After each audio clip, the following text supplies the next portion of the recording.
Today's podcast is brought to you by the letter B. The letter B, bringing us such words as Bert and Bertcast. Make sure to watch my show, Trip Flip,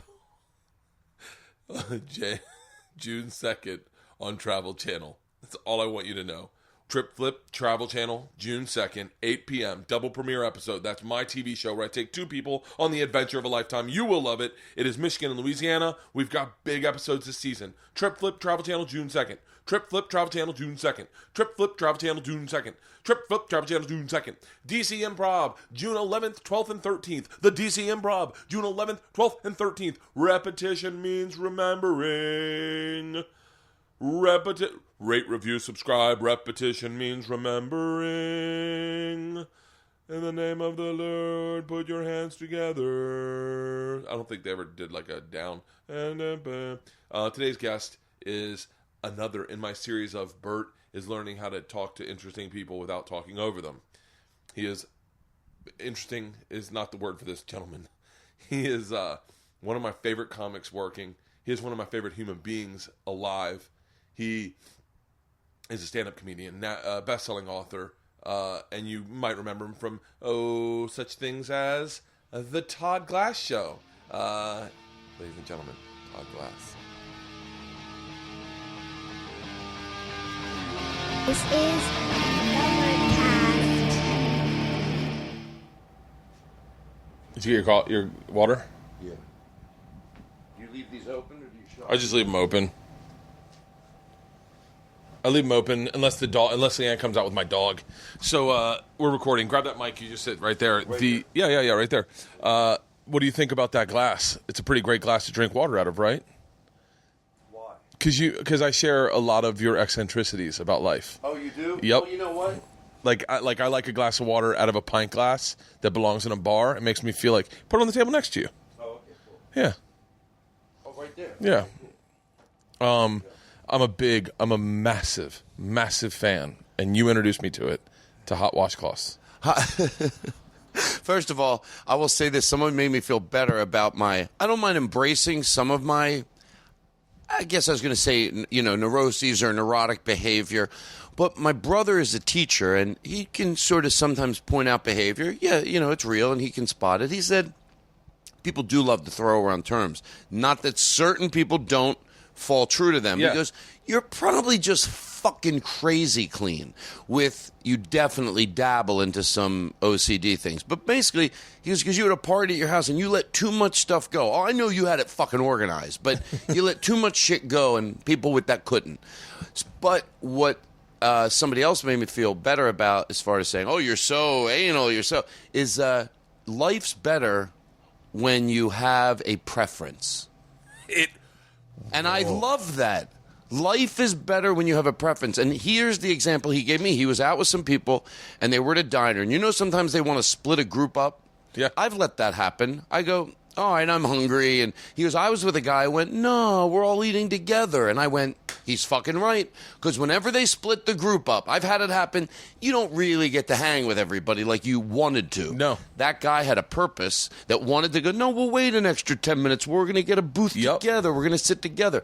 So, I like that. It made me feel like, hey, I'll take criticism when I deserve it, but I like that way better. Life's better when you have a purpose. It's Preference. I keep saying, embrace anxiety attacks. There's very few times in your life where you know exactly what you want and don't want. Because that's an anxiety attack. An anxiety attack is going, I don't want to be here. I need to get the fuck out right now. And it's so often in life you just go, I don't know. I know exactly what you're saying, and I definitely feel like I travel with a crew of 12 at all times, and they'll say, we don't have a table for 12, but we can split you up. And I'm like, no. We want to sit together. We're all sitting together. Yeah. And by the way, I don't talk to half the table. I only talk to the half that I always sit with the same half. However, I want us all together. I want us all together. Exactly. You're right. With a big group, you might sort of end up talking to your section. But the hot washcloth thing, does your audience know about that? Not at all. Oh, well, that started sort of as a joke. I had some people over one night, and I had like 5 people over. I got some hot washcloths. I have like that hot, you can do it with the sink water, but you do have to start with really hot water. You know why I learned? When you get the Culligan's one. Wow, what do you have? The Culligan's one. I do the Instant Hot. I do two things. We have the water bottle container that has hot water and cold water. Yeah. And we do it with that hot water, and I will take a washcloth, throw it in some regular water, drain it, and throw it in the microwave. Well, that's why I think if you just do water from the faucet, the problem is it gets cool pretty quick. You got to start with it's way too fucking hot. By the time someone holds it and waves it in the air, then it's perfect. Yep. So the thing is, for your listening audience, I started as a joke. I had 4 people over, and I said, hey, everybody, remember, we're going to get hot washcloths, just like at fancy restaurant. I walked around the table. I gave one to everyone. And we all agreed that what it made you do, I rev high, and that's okay. Sometimes that makes me, I enjoy life because of that. But It's called a hot singlet in our house. What is it called? It's called a hot singlet. Oh, you mean the washcloth? Nope. Rev high. When You rev high? Firing hot, my wife calls it a hot singlet. Someone's got a hot singlet tonight. Yeah, I rev high, very high. What's your wife's name? Leanne. She'll be buying a little bit, but it's almost mania. It's almost mania that it goes through me where I get, but I keep going. I apologize. Keep going. No, that's okay. So in this case, I thought, I get it. People, someone said when you have sometimes, this is what was told to me. I don't even know if it's true, but it started this thing. Yeah. When you don't have a lot of money, sometimes you cherish dinner more because it is a big deal. It's not just like, okay, life went on, sit down, start putting food in our face. No, yeah. Whoa. No, I don't say that, but stop. This is fucking special. Not only your friends, but the food. The hot washcloth, I'm never going to do yoga. I don't deny it. I get it's unbelievable. I get it. I really, just because I'm not going to do it, I don't dismiss it. Yeah. But that's my mini sort of zen. No one has to tell you to take a deep breath with the hot washcloth. It automatically happens because the hot air intake, you just go, stop. Mm-hmm. Stop. Let it, take it. Make it special. Make it special. And that hot washcloth forces it to happen. Everyone takes a deep breath. You put the washcloth down, and then I'll usually go, all right, this is special, right? And then love the fuck out of the evening. It can go from that calm to very excited, and in about 30 seconds, it doesn't matter. I always love saying it. It calms me now. Whoa. Oh, no, we just sit down and jam food in our mouth. Okay, that was that. Now I'm outside. Now I'm inside. Now I'm putting food in my... Whoa, there's a time for that. Yeah, if you're hurry. I'm not saying every meal, but with this, whoa, stop. Yeah. Stop. Shh. And one other thing. Don't like people putting shit on the table. I don't deal with it like they did something wrong. I ask, like... If somebody, this is what I always say to make my point, if somebody, like, obviously vomited on the table, I wouldn't try to be diplomatic about it. That's wrong. I go, what the fuck's... This is not. A lot of people do it. I don't like it. I don't like life's chaos. You know, like, if you have a dinner, most people won't do it. Most people won't do it with, especially a nicely set table. But even if I have people over and we're just going to order some pizza and sit around a table, put a candle in the middle and light it and just sort of, it's our fire pit of the evening. Not the wallet and your keys and the gum. No, we just crap the table's art. Would you see a piece of artwork and go, it's so nice, and as you look at it, just start putting gum? And my joke is I always go, rich people don't have shit on their table. You think Alec Baldwin's putting his gum on the table? Just put it somewhere else. Go, I'll go put all your stuff over there. Just nothing on the table. I just want it clean. What about your bed? Do you throw, like, laundry on your bed and then move? No, I don't. I don't fold laundry. The way my laundry room is, I have a big flat surface, and I just take it from the dryer and then pull from there because I hate folding clothes. I love folding clothes. You do? I like the look of folded clothes. You know how neat when you get it from like the dry where they fold everything perfect, just tight as fuck, and it's in a plastic bag. Shut the fuck up. It's vacuum sealed, and you just take that, throw it right in your suitcase. And you're like, I'm fucking done. I love it. I had one more thing when we were talking about the appreciating the nothing on the table. It was a good one, and I think it's like a good way to, I'm reading a book right now. Let's see what the fuck the name is. It's I'm gonna break my fucking phone. It's and I think you'd really like it. I was thinking about the life-changing magic to tidying up, and it's about, because I'm a mess. I'm a real mess, and so I wanted to read this book, and what it said is, it starts off saying that certain people said that this house doesn't describe me. It doesn't exactly represent who I am, because it's a mess, and I have all this shit that I've been holding on to, and and I need to whittle it down. And what the book's telling you is find the stuff that is important to you, that is spiritually connecting to you, that you see in your house and you go, oh yeah, that. Like, and then get rid of the rest of the shit. I'm already pretty organized, but that doesn't mean you can't learn little things here and there. Yeah. And a friend of mine, their parents, they're moving out of their, like, it happens a lot. They're 70 years old, and they're still, you know, today, it sounds cliche, but 70, you meet them, you're not like, oh, they're fine. They're fine, but it's a big home. And she is crazy organized. But even with that, she goes, Todd, I was over there for Thanksgiving last year. She goes, there's a lot of stuff. Even though you come in my home, in the basement, there's shelves, and she goes, stop buying shit you don't need. She goes, I know, and I did. I start thinking, like, I don't really need that. You're just collecting some stuff you need, obviously. Yeah. But what you said about the you know, how do you throw stuff out? And I have two things about that, and I forget where I heard this, but I have some boxes of pictures, you know, from when they weren't all, now they're all on my phone, you know, but and I didn't want to throw them out. And I heard this woman on some show where you usually don't, you know, it's like, oh, do this. You're like, oh, shut the fuck up. But it was a good advice. She goes, you don't have to be a pack rat to need advice, because I'm not. Yeah. But what do you do with those pictures? She goes, go through them. If you took a trip and there's 50, take 10 that means something. Yeah. And show them respect. Put them in a book. Or today you can just go online and make a book, which is awesome because you don't have to slip them in. They're just, you know what I mean? Make a book on the online, right? Yeah. So I did. I went through them and I took all the ones that meant something to me. But guess what? You still at the end of it have a box, and it is hard to take that box, even though she said what she said and it helped.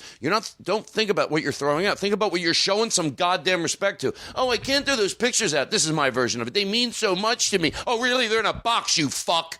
Don't act like you're so. Oh, oh, those pictures mean something to me. Really? If they did, then fucking pick the ones out that do. Throw the others out, and that will prove they mean something. Show them to respect. You. That's a brilliant. Show them some goddamn respect. Oh, I love them so much I could never throw them out. Oh, is that why they're in a box for 10 years? You've never looked at them? Oh, you love them so much, don't you? You're full of shit. Take them out. This is what I said to myself, not what she said. I took what she said. She wasn't saying that? No, she wasn't saying it that clearly. That's how I had to say it, you know, to go. Because it's hard, because everything she said makes sense until you have to walk out to the trash. And throw it away. You know what I did? I did it. I couldn't. I did. I threw it in there, and I kept thinking, like, you know how you think, should I give them to my mom? She might want. I had to go out and throw Clorox on them. Because I knew once I took a little Clorox and, like, you know, from the bottle, I went, put them all over it. I go, nah, there's no digging them out. It's like when me and my buddy Weecho, we go out to eat and we'd be like, we don't want the rest of these fries. We put mayonnaise all over them. And then we started liking mayonnaise with fries. We're like, mayonnaise and fries is actually pretty fucking good. I take the napkin under the table. Yeah. Because, you know what's under there. Just, you know, rub it a little bit, then rub it on the leftover food. God damn it. Because I will never, I don't care if one person, what goes on under that table, I will not fucking eat it after I do that. What preferences are awesome. I like it, and I feel like it heightens it celebrates the smallest things. You know, like that glass of water I made you. Those are my favorite cups.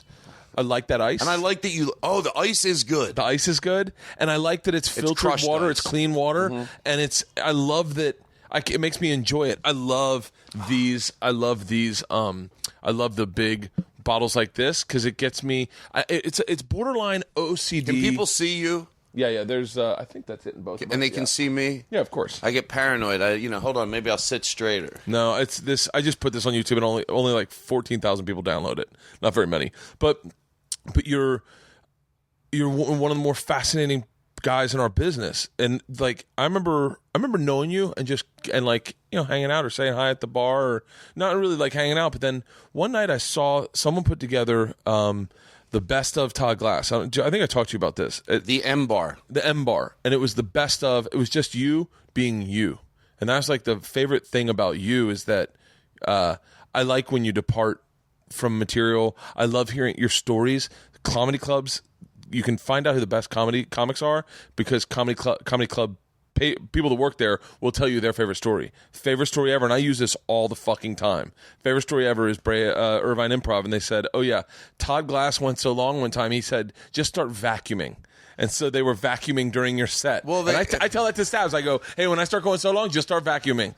I would tell the staff, this guy, this was probably even 15 years ago, Joss was a doorman there, and I would tell him, I have to preface this. You hate to step on someone's story because it's a good memory for them. But I'm not a guy that goes way over. I think I want so much from a comedy club. But your story is right. But there's a little switch in it. That I want so much from comedy clubs, and when they do it, I think the only thing I can show them respect is do my time. Now, that doesn't mean on a fun night I wouldn't go 20 minutes over, but I'm not a guy to do an hour and a half over, the show. But I did tell Josh, hey, look, instead of giving me the light tonight, like when it's my time, just start vacuuming. God damn it. And he did, and the whole crowd was like, what's going on? And that's when I started. That sort of leads into that video you saw with what if this, what if that, because I noticed if he just started vacuuming, you would think, come on, like, wouldn't the audience know that he's obviously not vacuuming? And I would get a little upset. Like, really, people? You think the club, like this, look at the, but I shouldn't get upset with them. So I would go, no, this is a doorman here, and we just have this joke, what if? Like, the guy started vacuuming during your set, and I would go, no, I'm performing, and he would always go, oh, I didn't hear any laughter, I thought you were done, which got a big laugh. And then I would redo it. And then they would laugh because they were in on it. Yeah. And I think that's that Membar tape you're talking about. It was called something at the Membar. I forget what it's called now. I don't know. It's like, I want to say it's 22 minutes, and it is fucking hilarious. There was all this raw at the Membar or something. There was all this footage. They just had a camera in the back of the room. I never knew it. Otherwise, you'd be self-aware if you were trying to make a tape. And I found out they had it, and Alex wanted to show my manager at the time people that side of me, because it was sort of, I was growing there. That scene, the Membar, Largo was a big deal for me. Then the Membar was very, very, it helped me, for a lack of a better word, I hate even saying it, even though I'm prefacing it, you find yourself as a comedian. Like, what do I want to fucking do? Find your voice. And that was huge for me. So he goes, is there any tapes of that? And Scott Aukerman goes, we have some from the back. Scott Aukerman's a fascinating guy. That scene was magical. Like, sometimes, I'm trying not to go too all over the place here. Sometimes when you see a movie, like if it's about Johnny Cash or something, or a legend in comedy, George Carlin or Lenny Bruce, you watch it and you'd go, God damn it, I wish I could be there. And you go, you probably have equal moments like it, you just don't realize it. Oh, yeah. So now when I think about that, I think, yeah, that's what the Membar was. That was fucking magical, and we were all part of it. And it was, whether it was Largo or the Membar, now the Meltdown, those scenes. Meltdown's a pretty fucking fantastic room. But that scene for me at the Membar, Scott Aukerman and BJ Porter, that's where that tape came from. And this guy put it together, he edited it together and made it stylistic because, it was out of focus and it was, it was just a camera in the back of the room. But that was a lot for me. That was like, those were like days that really helped me. Those audiences, being introduced to these audiences that respect comedy, watch it like I've said this before. All those audiences watch comedy like people watch a play or an opera. They're there. They're like, they have respect for it. And then in return, like I always say, I'm always nervous. Audiences, you drive into a comedy club, I'm always saying, I hope the audience is good. I hope the audience is good. In that case, I hope I'm good. I hope I'm as good as the audience. Yeah. It makes me work harder. I like comedy club fans. I like comedy fans, but so not what I sell to often. Like often it's half fans and then half people that have never heard of me that don't really know the rules of a comedy club. But so I always just stay on the road. I'm just a fucking road guy. That's it. But don't you? I love it. By the way, the road. I do. I love the road. I love doing the road of clubs you've been in and you fixed the green room. I'm not even fucking around. Oh well. I appreciate it. I was in Minnesota last week, and their green room's so fucking horrible. Not Acme. Not Acme. I was at House Comedy. Their green room's so horrible that I went out and I spent $300 on a fucking beanbag sofa chair so that I had somewhere comfortable to sit. And I left it there. I was like, comics deserve it. Comics deserve. I hit a couple bonuses. Let me give back. Comics deserve to sit down and not be uncomfortable before they go on stage. It ruins the show. If you're sitting in a fucking literally they have a chair in there that looks like Rick, and I hope Rick and Tammy are hearing this. They have a chair that looks like it belongs in the back of a fucking Denali. You know what? I'm going to interject because it's so. I always say I don't want to talk. I believe me, I do. So, Yeah. But I always go, oh, do I talk about it too much? But you're hitting it from maybe a little different aspect where I can weigh in. The green room specifically. Yeah. Let's say 10 is the best green room in the world. 10 is the best in the world. We're not talking about ones that are an 8 and going, no, 8's fucking amazing. 7, are you shitting me? 10's the best, you're a 7. Hey, you're a 6, you fucking getting to elite. We're talking about what... I have to take tone out of my voice because at this point I want to go, seriously, what don't you get? Yeah. And I want every club owner to hear this and go look at their green room and go, I'm not picking, you should paint the walls this color instead of that color. But one, why do you have overhead lighting? Yep. And I realized, at least I don't think I'm crazy, because once in a comedy club, which is even some good comedy clubs make this mistake. Forget about the bad ones. Some really great comedy clubs, I go, who bought a lamp? Because I usually get a lamp. They go, Mitch Hedberg stole one and brought it in from the hotel. And I'm like, okay, I feel not crazy because he's thinking like I'm thinking. Yeah. But yeah, you're right. You don't have to have a lot of money to do it. Because even some of them that have a lot of money, like the furniture's all nice, I'll give them that. But you still go in there and it's bright as fuck. Have those lights. If somebody comes in, and you're right, I'm going to give it to that club. Because here's what they do: when people want to be right, they'll go to the 20% of the time when they're right, and they'll grandstand on that. But how about this? Yeah. Are there 20% of the people who are going to want it that bright? Abso-fucking-lutely. So have those fucking overhead lights for when those 20% come in. But I'm telling you, 80% of people don't want it fucking that bright. Get a goddamn lamp. How does the owner walk in there? I really don't know. Who did you say you hope you... Rick and Tammy Because you Bronson. obviously like them, right? I love them. I love them. On that specific area... That's how you grow. I hope they do hear this too, and they go into their green room and go, come on, this is where they're sitting before they go to stage. Yeah. And you don't have to spend a lot of money. Matter of fact, whenever I point out a good green room, I don't want to point out a green room at a new $3 million club because someone might not have that. Yeah. I point out Largo. Backstage, he did. He took cool, it's bohemian cool. So he put Christmas lights in the hallway, so it would be, that's not a lot of money. That could be $10. $10. What are those things you can buy for $1? They're like scarves. Those... You would put in a woman would... I know, like a sarong or a sari. Yeah, and he draped those over the overhead lights, pin them up so it would put a red cast on the room or whatever color those, and then on the material, he has some black material where he puts out some food, and it's dark, and it's got Christmas lights in the hallway. Yeah, at least make it funky cool. Yeah. That's where we're sitting before we go on stage. So I always try to fix it up, and I like that you spent more than me, which is awesome. I was in a hotel. I was in a green room one time, and I was getting panic. I remember I couldn't figure out where the panic was coming from, and then I realized the way the chair was sat, I was staring up at a halogen, just like a hospital light, right. And I was like, oh, I feel like I'm in the hospital. I'm like, oh, no wonder I'm not feeling comfortable. And then I just had them turn off the lights. I'm weird about it, though, too. Lighting can really fuck me up. I shower in the dark before I fly, complete dark. I like darkness. I don't like brightly lit things. A lot of times I'll be in the Mancave working in here, and I'll have all the lights out at night and just the TV on. And I'll be working at the computer, and my wife will be like, can't you see? But too much lighting can give me panic. Definitely. Yeah, and especially backstage, you're not saying they should do it as you specifically like it, but me and you are making a guesstimation. Most comedians are going to like it our way. Yeah. Is there going to be one or two that want to go in and go, hey, do you have any more lighting than? Yeah, for them, but it's not even 20%. Acme, I bought a backgammon board, and I brought it in there, and I left it in the green room. I was like, you know what? Why not? Why wouldn't you want to play a little backgammon with get to know the feature? Play a little backgammon. I love you. I love it because I'm this. Well, you're the one that introduced me to it. I walked into a green room and I was like, I felt very comfortable, and I was like, this is a great fucking green room. I don't know who it was. Do you know Joel Batchoff? Yes. I think it was Joel, and he was like, well, you can thank Todd Glass. He was here last week. He changed the lighting. Yeah, probably. Well, I want them to get it. When I make fun of it, I also try to take tone out of my voice, anger tone, because I thought, well, that's not how I'm going to learn. What gets me mad is when they hear it and they think, I really do. I fantasize I'm not around or you're not around, and they hear this. Let's say hypothetically they heard the podcast. Yeah. Because sometimes it's a small. We're in comedy. Rick and Tammy will hear this. Rick and Tammy will hear this. And I think I'm a pretty good comedian. I do. I hope I'm not done growing. Yeah. It doesn't mean I'll listen to what everybody says either.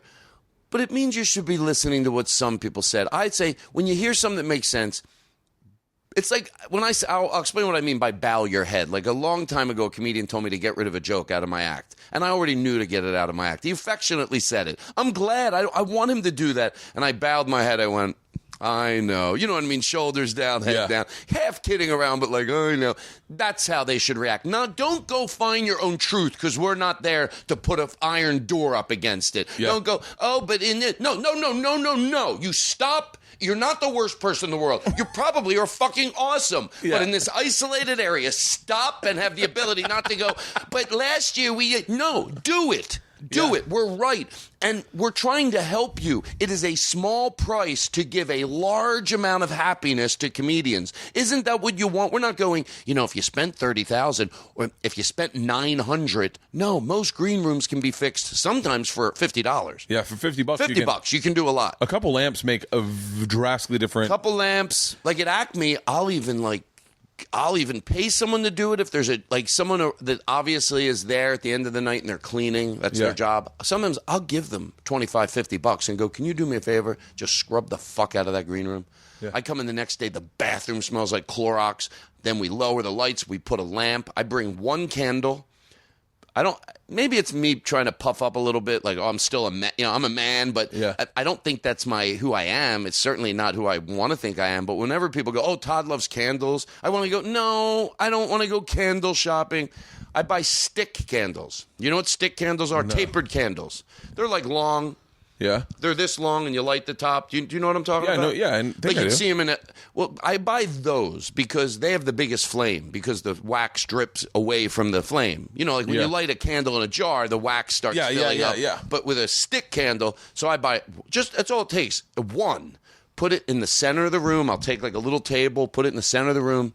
My favorite thing is at the end of the night, 6, 7 people in there in a dark room. It smells clean. One candle becomes the fire pit. Sit in a circle, smoke pot, and just fucking love it, And I can't get over the change. Like every time I do it at a club in a green room, I'm like, this is not a little better. By the way, that's the way I always say it. I go, this isn't a little better. It's night and fucking day. Little better, fuck a little better. I'm not taking time to make something a teeny bit better. It's game changer. It is. Yeah. It's those moments. It's I don't know. It's the same thing, and I wonder if this comes from smoking pot, or I wonder if this is just who you are, and then people like with that brain gravitate at pot. But like it's like I remember being in high school and we were all getting high, and my buddy was like, "Let's get slush puppies." And you're like, fuck yeah. That's like you put your own ice, then you put the flavor in, you squirt the flavor in. And we're like, fuck yeah. Like I could really go for a slush puppy. And you just be like, should we get high and then get slush puppies? Or should we get slush puppies? No, let's get high and then make our own slush puppies. And let's really fucking focus. But it's true. I mean, as you said that, sit in the green room, group of people, smoking pot, sitting with the candle in the center, that becomes your fire pit. Before I forget, my friend Sam Shocker, she's on Dr. Drew's show. Do you know her? Oh, yeah. She makes candles. She makes candles, and they're non-drip candles that are fucking fantastic. I got to set you guys up and have her send a couple to the clubs you're going to perform at. Because I would love it, because I put them in I think I got this from Jimmy Dore. Even me, I never travel with a candle. I chose not to smoke pot with you and Jimmy Dore when we did Last Comic Standing, and I regretted it to this day. Where were we at? New York? We all went in New York. We all went up to the room, and you guys want to get high? And I was like, yeah. And in my head, I was like, yeah. And then I was like, I don't know. I'm going to obsess about this goddamn competition. It was a very unhealthy. That show was the least healthy my personality's ever been. Well, because it's like take comedy that's already hard. Yeah. Well, how can we make it harder? Okay, comedy, the hardest thing in the world. Music, comedy, anything in the arts. What could make it harder? Oh, we'll make it a competition. Yeah. Oh, great. Thanks for that. And one more thing about the hotel, and it just happened over the years. Most of these things happen accidentally. Sometimes I'll bring gels. Like when you go to the Sammy's camera. By the way, I'm obsessed with gels. If you look above you, I've been putting. Oh, you do? Shut the fuck up. Yeah. No. Yeah. I'm Todd. We share a lot of similarities. Yeah. Only because Little things can change big. Like I would find if I got a kombucha to go to the airport, then I could really kind of relax on that ride. And I'd sip on what's that? a kombucha. It's a fermented drink that's good for your stomach. It's good for your stomach, and it makes your stomach feel good, and it calms down it just calms down your stomach. And so I'd get a kombucha, and I'd have my kombuchas in the fridge, and I'd go in, and I'd have it in the car. Car would take off. I'd open it, getting on the 101, and I'd just kind of sip it slowly and kind of relax. Those kind of things would calm down my brain. You know what my biggest thing is right now? And this is, by the way, there are times when I do things, and I go, if Todd Glass spent the night because he was hammered and had to spend the night here and woke up and went into our fridge at 6 a.m. while someone was asleep, he'd fucking lose his mind at how great this is. Always freshly washed, open, bold berries in my fridge. That's like the Nalabotskis when I grew up. I used to talk about how I would always get jealous of the refrigerator because they would have like cut up watermelon, nice, some berries in a bowl with some cellophane over it. Yeah. Tight, and I was like, I steal ideas all the time. I'm not done wanting to learn little things like even that thing you say, getting into the car and you have it and you open it up and by the way, we know sometimes if you have 5 kids and you're stressed out of your mind, maybe some of these things aren't going to work. Right. You take the ones that work for you. You try to apply them. Tervis tumblers. What are they? It's this. It's this style cup. So it's insulated. So they make a few. I buy everything Florida And why is that? Why is that a cup you like? It's insulated. So when you fill it with ice, the ice doesn't melt forever.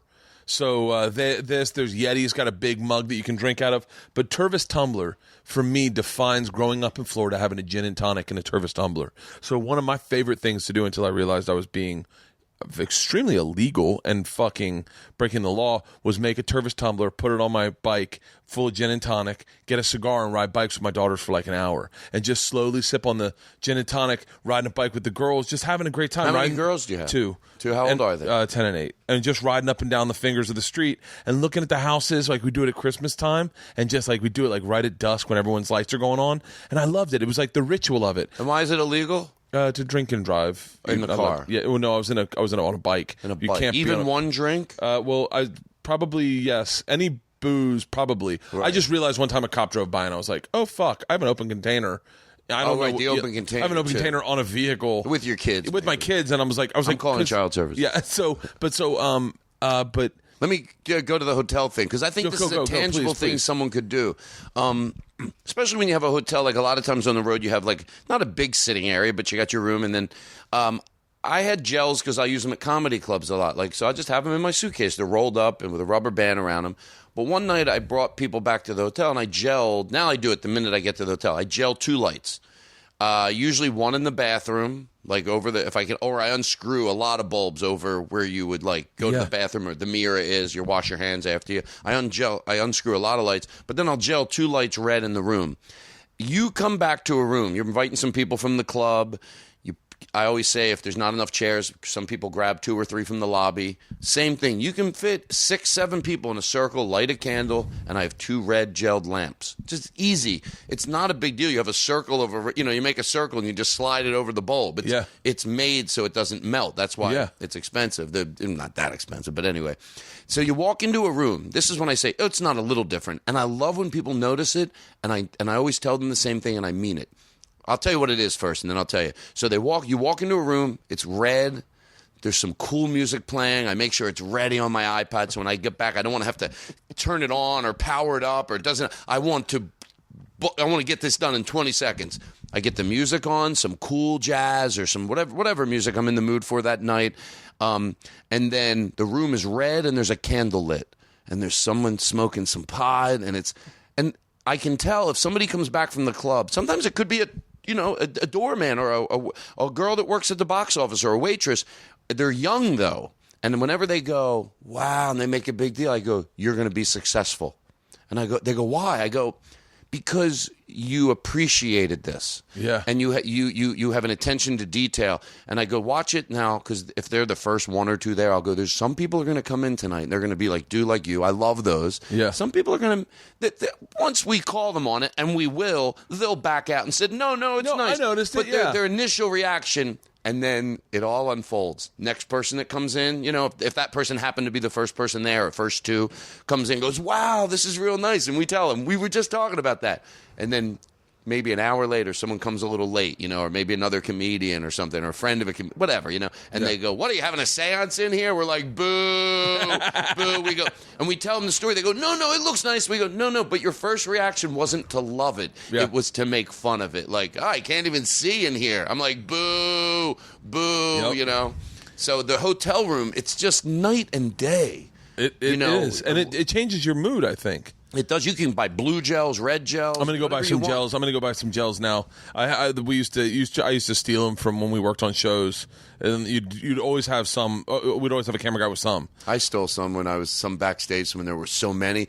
I felt like, oh my God, I'm a thief. I couldn't get enough of them. I'm like, I keep taking every night. I took one or two of them. One of my favorite podcasts that you've ever done is the one where you had, or maybe it was on. It might have been a video. Of you having a party at your house, and you had jackets for everybody. They were called Modern Comedian, and Scott Moran did them. And you learned a little something about a comedian that you might not have learned about. So he sort of filmed me getting ready for having people over my house. Because you enjoy that. I do. I like parties, where it's whatever. It could be like 50, 60 people, but I'm more like 12 or 13 people. Yeah. In my backyard, and I just love to set things up and surprise people. Because what was the one that people would walk in and you'd be like, hey, what? Well, there's a few things. One is that I'll hire a trumpet player out of nowhere to just I play music. You crank music, and I go, I wish there was a trumpet player. Sometimes he's sitting there with everybody. They don't know. It just looks like a friend hanging out. Yeah. And all of a sudden, he gets up on the dining room table. I have the coffee table in the living room, or out back on a coffee table. And the music just is, I have the right song because I know what I'm doing. And I go, God, I wish there was someone to play a trumpet. He pulls the trumpet out from me. He goes, I play a trumpet. Starts wailing away on a coffee table. Another friend's there. I go, I'll shut the lights out. You put the flashlight on him. And it's wailing, just not just dribbling out. And people are like, shut the fuck up. When did this happen? The other thing I like to do, and by the way, this is a great idea if you don't have, especially if you don't have money, or if you have money. Yeah. But I did it once because my friend Meg did it. I was really young, and I remember her doing this. Now when I think back, she was really young too. I think her and her husband, they lived in my neighborhood. I worked at their Dairy Queen. They were probably 24, but they got it. And they had a party, and I took this idea from them, and they had two skillets, those simple skillets you can buy, for what, at Target. You plug them in, and they had someone over in the corner making grilled cheese sandwiches. And that is, how cheap that is. They're like a nickel each, literally. Yeah. You go loaf of bread, some cheese, put some, and someone was making them, and people loved them. And then at around midnight, she brought out a bowl of eggs. People were cracking eggs. They had someone doing it and making egg sandwiches, with grilled cheese, so more of a breakfast sandwich. So I do that a lot at parties. I know some, people might not be that hungry, but I know at midnight or 12:30, and I have every grilled cheese sandwich. I don't want everyone to have to make it, take the cheese off the plastic. Oh, you got it all lined up. I have every single grilled cheese pre-made with, I used to put butter on the grilled cheese. Now I just realize I just After the heart attack? spray olive oil. No, it's hard to stack them, and they get, the bread can get a little... Spray olive oil. So you got them preset. They're in all stacked on top of each other. Pre-made grilled cheese sandwiches, 40 of them. The skillets are there. I don't have to plug them in. They're over in the corner. And all of a sudden, there's just a big pile of grilled cheese sandwiches. Put them all on, just start making them, and it's out of nowhere. But one time I said, I had a grill. I planned this out with my friend's niece. I bought a hat like a chef would wear. Yeah. And the apron where they button down the side. Yeah. Am I explaining it right? Like of a course. real... Yeah, where it comes up over the shoulder. Right. Yep. And on the hat, I had grilled cheese chef. So same thing. I had them all pre-made, and I told my friends, they always know something's up. I go, there's 10 people hanging out in my backyard. I go, I had a grilled cheese chef, and they just canceled. And I told my niece, my ex's niece. Yeah, my ex's niece, his sister's daughter. She was there, and I said, well, I'll text you, because she was hanging out upstairs when I need you to do it. So that's how it all just unfolded. So I texted her. I go, we're going to do the bit now. She went over to my neighbor's house. We have trees between us, but you can walk through. And I knew she was there. I heard her. No one else heard her. I was listening. I hear her. She's over there. She texts me, I'm here, but I already knew it. And I go, my grilled cheese chef. I acted like I got a call. She comes walking through the bushes with her whole outfit on. She goes, I'm a grilled cheese chef. I just got fired. Rory Scovel's like, shut the fuck up. Like, when did you do this? Dude, you're the reason I like Rory Scovel. I'd never heard of him in my entire life. You and him together are fucking comedy genius. You, him, and Daniel Kino together, the three of you guys, would have me howling laughing. You know how many people have told me, they're like, and you know what the thing is? We'll do it. We'll do it. You just say you're going to do it, but if you say, no, we're going to do it, I definitely, because I've had more in the history of my career, like especially doing the podcast career and Twitter, that portion of my life that involves the podcast and Twitter. Yeah. Todd, you got to hang out with Bert. Todd, you got to have him on your show. And I'm sure they know, because this is the stuff we both talk about. So I will have a party, and we'll do it, and you'll come over. I would fucking love that, and we'll have a good time. Because there's parts of your personality that are, and I hope everyone understands what I'm about to say in the best possible way. I've learned more from you by listening to you on podcasts, and I've grown more as a person than I've ever in my entire life, and I'm being 100% serious about that. I don't want to get into that, but but there's a ton of stuff I've learned from you. But parts of your personality, like the quirkiness to you, the thing about just planning something to make it special, making things special for people. I'm trying to think of an example of that of something I've done where I've done that. But I do a little different style of that, where I always mess with the kids. Like, I'll come up with a game for the kids. Like, we play this game called Poison, where I take I make a bunch of little appetizers, like little cheese and crackers, but one of them's got a jalapeno in it. And I'll go, all right, guys, Poison. It's like Russian roulette, and the kids love it. And I love games like that. I love playing. We used to do a game called Sleeping Monster, where I just lay in the grass and they'd come by, and but little things to make it special, little things to make life fun. Is like in that video I saw, you had like coats for everyone. Why wouldn't we wear coats? You wear jackets. That started because I wanted to. I told everyone they have to wear a blue blazer, so everybody went. And I have a garage. It's like yours is beautiful. Mine is yours is rustic. It looks like a barn. It's rustic, and I cleaned it out once, and I realized that's where I could put my big dining room table, because before I'd have to set it up in the yard. Having a dinner, the hardest part was like, where am I going to put this big table to have 20 people sit at? Yeah. So when the garage was cleaned out, I went, I could do it in there. Right. So there's a big table in there. I had a big dinner. And I said, everybody bring, you have to wear a blue blazer, sorry. And everyone did. They went to the thrift store, but they left them. So at the end of the night, I had like maybe 15 blue blazers.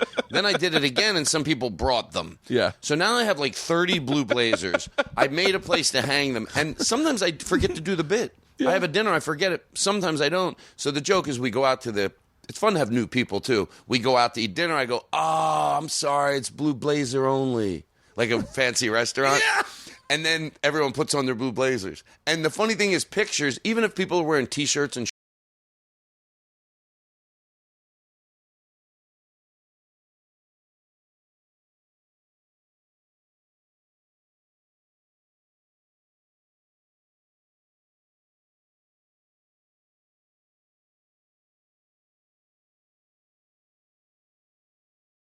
we used to we used to like to make it rain. You know what? It's not our month. Like, let's not worry about dollars and cents when it comes to appetizers. Let's order 5 of the best. We don't even want to know. Just surprise us. Bring them out, and then we do this thing. We'd do Kruskis, where we'd pick one person at the table to order for everybody, and like little things to make life fun. It is. You're right. They're teeny. What you said about your daughters.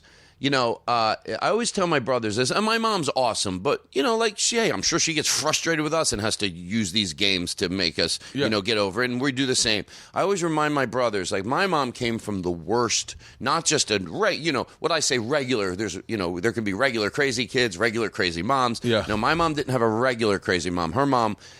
And my mom did the little things you said with us. Yeah. Like, little fun things like... I don't know, maybe 3 months would go by. She goes, guess what tonight is? and she would bring out a bowl of icing. A bowl, like a whole bowl, 5 spoons, 5 big spoons.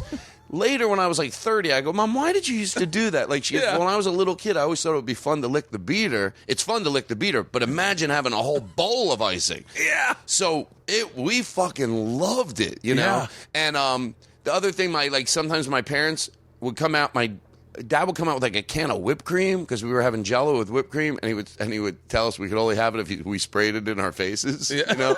But someone goes, didn't you spray it in your dad and mom's faces? I go, no, we knew that wasn't to be done, you know? we have kids camping out here Saturday night. Like, all our friends' kids are camping out here, and we're going to make s'mores, and then they make these Oreo s'mores that look like s'mores, and so I bought a fucking bunch of those, and I'm going to come out to them and go, guys, I made these, tell me if you like them. And you know they're going to lose their mind. They're made by fucking Nabisco. Wait, so what is it?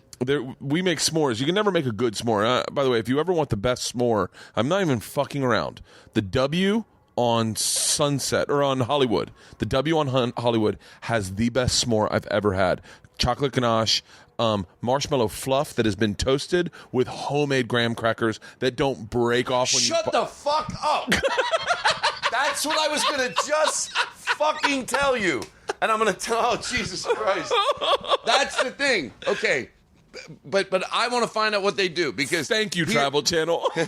Travel Channel has given me the greatest stuff in the world to go like, that's the best thing ever. You know the part that got me excited? The breaking. Yeah. Because I have this theory. Well, 2 things on s'mores. One, this is not the breaking thing, but I'll make it quick. I was camping, and this little kid was behind me in line, and I remember he was chewing a lot of gum, which made him very cute. Yeah. And he's like, have you ever tried a Reese's cup in the s'more instead of a chocolate bar? And I was like, no, but I will tonight. Yeah. I saw him about 3 days later in the same little convenience store on the camping grounds. You know, they have a little store you can get stuff. And I told him I did it. He was so happy. I'm like, whoa. He was with his parents then. I go, I did that Reese's cup thing you were talking about. I go, that was crazy good. Yeah. He was so happy. But the breaking of it destroys. Let's say you do a traditional one, chocolate bar marshmallow, that's fine.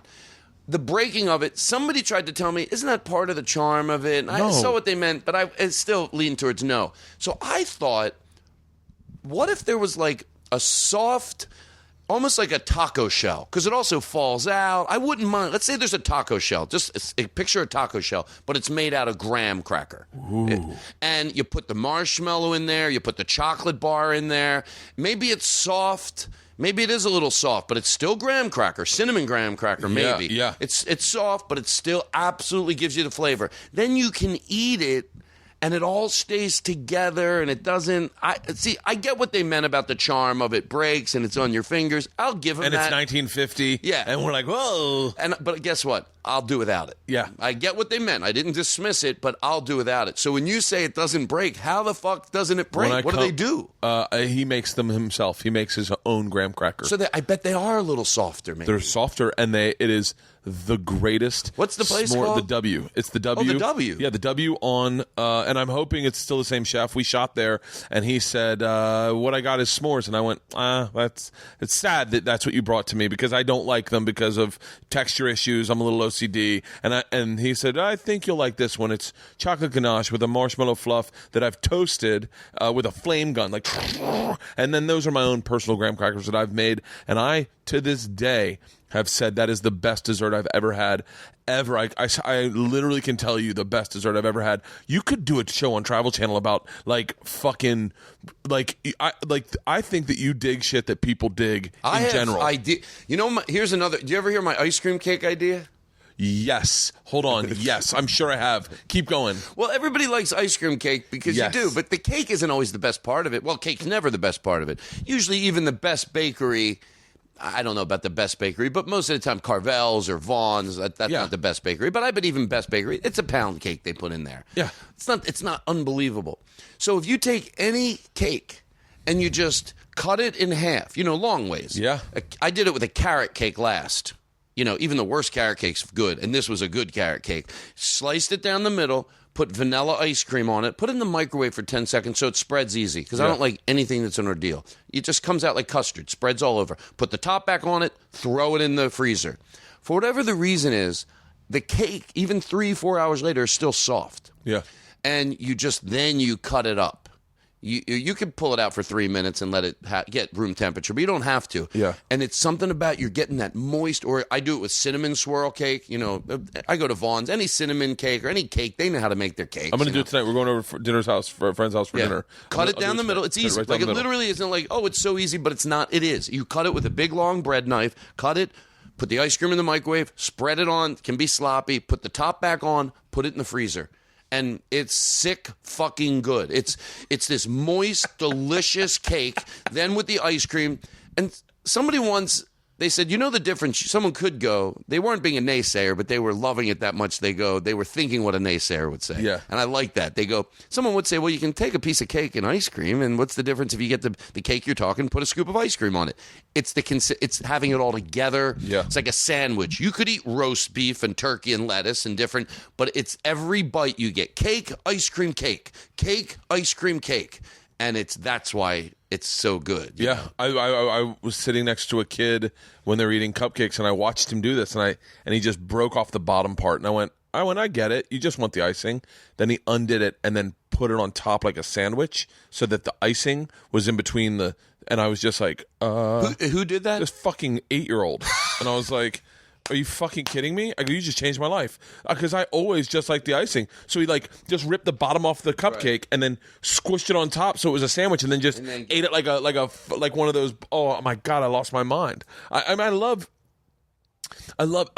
want your second book to be about this. It's like Jake Adams said my second book, he works on my podcast.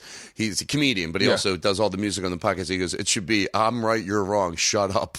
But the thing is that the way you perceive life makes it more fun. I don't think that you've ever, like, I remember Gary Goldman saying, Gary Goldman never smoked pot. I say that. I hate speaking for people, but like, I'm just saying that for the story. Gary Goldman was not a big pot smoker, and he was in town. He was in LA, and he came over to have dinner with me and my wife. And by the way, bought me something I still use to this day, an all-clad double burner grill set. And so Gary Goldman says to me, I went over to Todd Glass's house last night. And I said, yeah. And he said, yeah, we played the funnest game. We pretended that his house was an airplane. Right. And we're like, and you kept going, I know it's not much, but if you pretend it's an airplane, it's pretty fantastic. And then you guys kept going, can you believe the size of that refrigerator in the airplane? We would go back, I would go, Gary. I go, Gary, come here. Now, I have a nice bathroom. It's not like, but I go, Gary, you got to come over here. He comes in and he looks at my bathroom. He goes, shut the fuck up for an airplane. Yeah. Or the living room. Like, picture this was on an airplane, Oh. And I have a new one. You'll love it.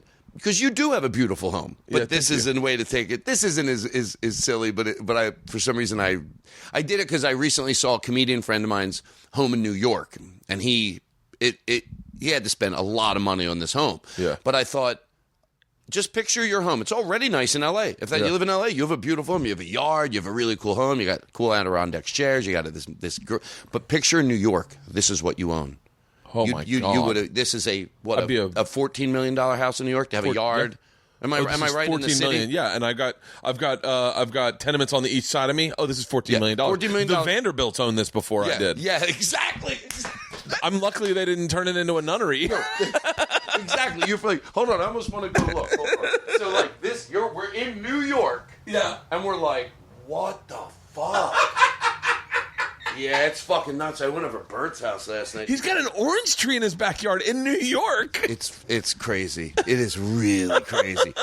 So New York for me, because I'm like, oh yeah, New York, Yeah.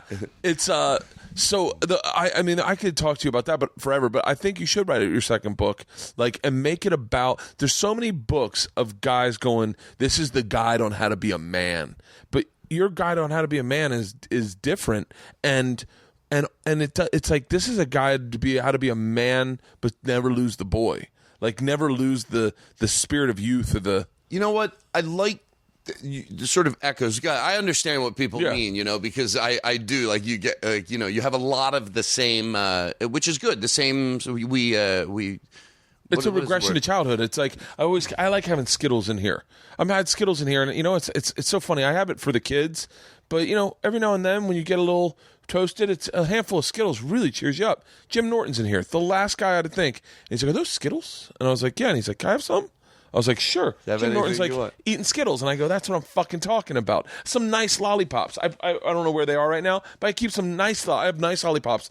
And what I like to do is I like to get the 3 different styles of Skittles. The Sweet and dark, sour. no, the dark ones, the dessert ones, and then the regular ones, and just line them up like 3 different lines. But like, I love that. My wife loves it too. It's like the little small. That's why I've said this before, but I'll say it again and again and again. That's why I love comedians. Yeah. Because they give me, look, I shouldn't even have to say this. Do I love every comedian? No, not every comedian. But guess what? Overwhelmingly, yes. Yeah. Yes. Because they give me everything I need. The first few are the ones that I need. I do need crass. I want someone to be crass, twisted, demented. Yeah. But I need silly and loving and nurturing. Yeah. I don't really like. I like someone to roast me if it's something that isn't what I'm insecure about. Because somebody once said, like, why does when David Spade makes fun of you, you love it? Why is it that I love it? And Daniel Kino said, he goes, because he doesn't pick on what you're insecure about. Yeah. He finds something you can love. So I don't mind being teased. But Yeah. back to why I like comedians. I'm the same way, by the way, and I've always felt a kinship with you. I don't mind being the butt of the joke. I'll let the joke go on forever. But if it's something that really hurts my feelings, as my friend, you should know where that line is. You should know. And I did that with a comedian once. I went below that line. I followed him on stage. I won't say who it is. The next day I called him and I said, listen, I could say, oh, we're joking around. No, fuck that. You're right. And he loved, and I appreciated that I didn't call him and try to go, we're all joking around. I'm a comic. Yeah, we're comics. No. If I'm your friend, I should know you've heard that enough. I'm better than that. Yeah. And so I obviously I love being teased, but I love to be around comedians that are, Gary Goldman's a great example, just sweet and nice and and if you're going to roast me or make fun of me, spend the same equal of time being nice and sweet. Don't be, I love you, guy. No, Yeah. I don't know you love me. Yeah. Now, if Gary Goldman said, makes fun of me, yeah, I know he loves me. Yeah. So he can do anything he wants. But spend time but that's why comedians, they just do it for me. Like that's my favorite thing in the world, to hang out with comedians, or second to that or equal to that is cool staff. Like the clubs where the staff is cool. I can't. While I'm doing it, I'm like, I think to myself, like, God damn it, I fucking love this. Like hanging out with cool staff, going somewhere with them and getting a corner. You don't need anybody. You know what I noticed? Why they can't clear comedians out of the Montreal Comedy Festival bar? Why? And they're nice. Like, Are you at going the to end of the Montreal this night. year? What? Are you going to Montreal this I year? think I am. I'll know when I'm done this. I'm going to call but they're so nice. But at the end of I hope this pertains to what we're talking about.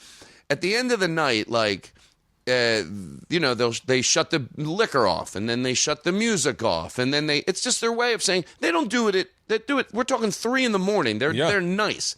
You can't get rid of comedians because you know why? We don't need any of that. We're in the corner just with each other, giggling. So you can't get rid of us by cutting off air and lights and music and liquor. We're going to stay there. We'll go to the elevator where there's chairs. And that's what we do. Once they literally go, okay, now we're closing the bar. The last time I was there, we ended up outside. I don't know how. Outside, some outdoor bar on like the second floor of whatever hotel it was. And everyone was just smoking pot. And I was like, oh, there's no shutting this down. And you know what? Out of not paranoia, but in all fairness to people that are listening to this that aren't comedians, because I don't want to ever sound like, oh, if you're not a comedian. No, but a friend of mine that was a comedian, he was in this type of business and now he's not. He said the hardest thing is, but not impossible, is in a regular type of environment, whatever your job is, to find those people. Oh, yeah. Because they're there, but it's hard to find them. So what I mean by comedians are, even my friend, he's saying, yes, you're right. It's a struggle. It's a struggle. And the silliness gets knocked out of you sometimes. But in some creative jobs, you're able to keep that silliness about you. So can other people. Matter of fact, in my core group of friends, a lot of them aren't comedians, but I always think of them as comedians. Yeah. But yeah, when you're in a regular 9-to-5 job, sometimes that silliness gets knocked out of you. You turn 30, you turn 40, but with comedians, it doesn't. Never. We're giggling. Like we're silly. We're like little kids. I love giggling. And with a different maturity. It's not like we don't have more. Yes, you get older, you have a different appreciation for life. but you don't let go of that giggling and the silliness and just like fucking just it's the best thing in the world. That would lead so naturally to your podcast, which is one of my favorite podcasts to listen to. It is just about giggling. It literally is. It's different than it's. I was so jealous the first time I heard it. 'Cause I think I just started my podcast, and I was like, "Fuck, that's what I wanted to do." Like that's if I had known that was possible, was just you and your friends, just getting into characters and I mean the one I know I've told you this, but I don't know what episode it is. If anyone please tweets this to me, I will retweet it. That clock's dead. But is the bum bum bum? What do you know what episode that is? That's like I'm sorry. It's okay. Don't worry about it. That's like probably our third or fourth episode. I was on a train. I was on a train going into Amsterdam, and I get anxiety, so I paid for a first class ticket so I didn't have to be with other people. And I was in a little private compartment all by myself. And they came back and they gave me a couple bottles of wine. And do those squirrels come in your house? Will they like walk in here? Yeah, they have been lately. There's a little baby squirrel right out my there. daughters. So cute. My daughters have instigated that because they think that it's cool that rabies doesn't exist because my wife's a redneck. So they will leave food in here for the squirrels, so the squirrels will come in and out of the man cave. They're looking in like, I think there's normally food here. I don't see any. Yeah. Did you guys get it? I guess we'll come back. My wife used. So you were saying my wife used to hand feed them, and so my daughters have my youngest has a real connection with animals, like a legit. You're like, oh fuck, that's how that's real. That's like Cinderella shit. And so Isla has no fear of animals, and so she'll just straight up leave food right in the man cave so that she can be watching TV, and then the squirrels come in, and she'll be like, hey, you know. It's so calming. It is, but it freaks me out because I'm afraid of rabies. I had a dream we were catching bats last night. But bats freak me out. But I was heading to Amsterdam, a couple bottles of wine, and I listened to you. It's you and Rory, and it's you guys doing the famous Red Fox bit. And does your audience know that bit? They probably don't. Will you tell them a little bit? Well, the short version of it, there's a legendary story about Red Fox, and I think the story has to do with how tightly everything runs in Vegas. Like, the band's told to do this, there's no improvising. You do. To me, that's what this story is about. So the Red Fox is, playing in somewhere, and they go, ladies and gentlemen, please welcome, and it was in the height of that show he had. What was that called? Sanford and Son. Please welcome Red Fox, and they played the theme. Bum bum bam, bum bum bum bam, bam bum bum bum bam, bam bum bum bam. He walks out. There's a small crowd, and he goes, "Fuck, 30 people. I don't play to fucking 30 people." And he just walked off stage, and the band, bum bum bam, bum bum bum bam, bam bam. But everything's fine. The show's over. The band played. They don't think like, well, maybe we shouldn't play the theme because he really didn't do a show.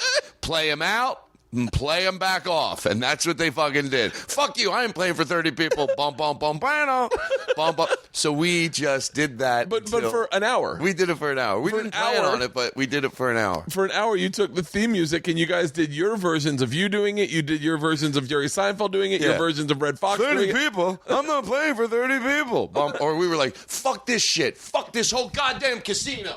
Fuck you. Fuck this shit. I'm not fucking playing for 30 people. Bum bum bum. Yeah. Bum, bum, bum, bam, it was like one of those things, and what the best part about it, and sometimes, and I had to introduce my wife to this, is that you wouldn't let the joke go, and it got funnier and funnier and funnier and funnier and funnier to the place where it didn't get funny anymore, and then it got even funnier than that. Well, that is why I think the podcast might have helped my stand-up, because it taught me to trust my instincts. It's our garage over there. My wife's going, "Hey babe, come here for a sec." You have a garage? Yeah, we have a garage on top of this? Next door to this. To trust my instincts. The podcast makes you trust your instincts. Yeah. And I don't think it's cute to do things. If I don't think it's funny, what we're talking about, I call Family Guy and the fuck out of it. Yeah. Family Guy the fuck out of it. Now, I know some people might not like the Family Guy, but they'll still understand what I mean, that you just do it. Because I said to somebody once, I go, did Family Guy ever do anything where you thought they did it too long? And I swear, I forget who this was with, but they go, well, once or twice. And I go, oh, well, then that's amazing. Yeah. I always think when they're doing it, I think I could, especially if I'm smoking a little bit. And I'm like, and they've already done it so long. I think this is my wife, Leanne. Hello. We're having the best talk. There's so much. Nice to meet you too. There's so much that you need to listen to this podcast. It is. There's so much of my We're just talking personality about in him. like preference and like the glass and loving like little things. Leanne loves drinking water out of those glasses. Well, and I like the crushed ice. Like I didn't say it even when you gave it to me, but the other day, remember I said I don't want to keep buying shit I don't need, even though I'm not a pack We're going rat through by this right far, now. We're by going through this far. right now. I still might buy things, and I saw ice cube trays that had little round. They made like rounder ice cubes, and I was like, oh, I could see that in the glass being more fun to drink. But I go, you don't need it, and then I come here and I'm like, that's Yeah. crushed ice. I just wanted you to say hi. Well, thanks. Hello. All right. You're one of my favorite dogs. So Thank you very much. Yeah. Have fun. She watched you all through Last Comic Standing, and so Where did you meet? here she was in Hollywood. What did she she do? She was a screenwriter. Oh, cool. And she was a successful screenwriter, and then we started dating, got her pregnant, and then we needed to make money. I never talk about that. I never like saying I got her pregnant, and then we got married, because I always don't. I think like it cheapens the marriage, but that's how it happened, and I don't want people that went through that experience too to go, well, that doesn't mean that we're in love. We've been together 12 years. It's not, and I'm absolutely in love with her. So, but. And then I did that Last Comic Standing season with you, and I was like, and then we watched it. We watched it the day Georgia was born is the day it premiered, and so our oldest, and so she was 10 years ago, and she watched you throughout it. And she's like, he must be fucking hilarious. And all I could tell her was, honestly, one of the main reasons I probably did not move on is because I didn't say anything. I just kept laughing and watching you. The whole time we did that, we got in that bus, I just sat in the back laughing hysterically. Do you remember what you did? I Do do. you remember what you did on the plane? But Rick Hunkler? No, you got on the fucking stewardess got on the thing and said, "Ladies and gentlemen, we'd like to wish all the Last Comic Standing contestants luck, especially Todd Glass. Todd, we really hope you make it to the next round." Well, there was that, but then I'm always obsessed with seeing a PA to get someone to do it. We went over, and I was hoping Rick Hunkler would laugh at this, and maybe it was a different plane, but a different time during the competition, but they go, It was a flight back. She did it so good. I couldn't believe it. I thought she was going to forget to do it. She goes, "Ladies and gentlemen, on behalf of American," and by the way, I should tell you, Rick lost. He didn't get advanced at that point. Is he still doing stand-up? Yes, he does. He's living in Seattle, and I missed him when I was there, but I know he's doing. I love Rick stand-up there. Hunkler. He was a very sweet guy. So she goes, she did it so great. Ladies and gentlemen, we're about going in for our, landing, blah, all that. She goes, also, on behalf of American Airlines and every Dallas-based flight attendant. She went through the whole thing. She goes, Rick Hunkler, we want to say you are a loser. And I'm like, oh, we were laughing. I'm like, and Rick goes, he thought it was funny. Because I got nervous last minute. I'm like, is he ready for that? He just didn't get advanced. He's not. But yeah, the Last Comic Standing, I was glad that Gary was in the house because we just did bits. That's all we did were bits. Yeah. We just did bits 24 hours a day, But wow, we got to hang out. We're going to do it. You know what we say? We're going to do it. And you know what Dave Rath told me, which I'm going to tell you now because maybe it'll affect other people. Me and Dave Rath are very dear friends and went through a period Dave years Rath has ago. been a very sweet guy to me. He's as long as I've known him, he's done nothing but been absolutely sweet. He's to me. the real deal. Yeah. He is the real deal. He is a sweetheart. He's just everything you need in a human being, And but we went through a period we were really close for a while. Then we went like a 5-year period where maybe a year we didn't talk or even see each other. And we said, let's end that. And we did. And here's how we ended it. No pressure. We plan on getting together.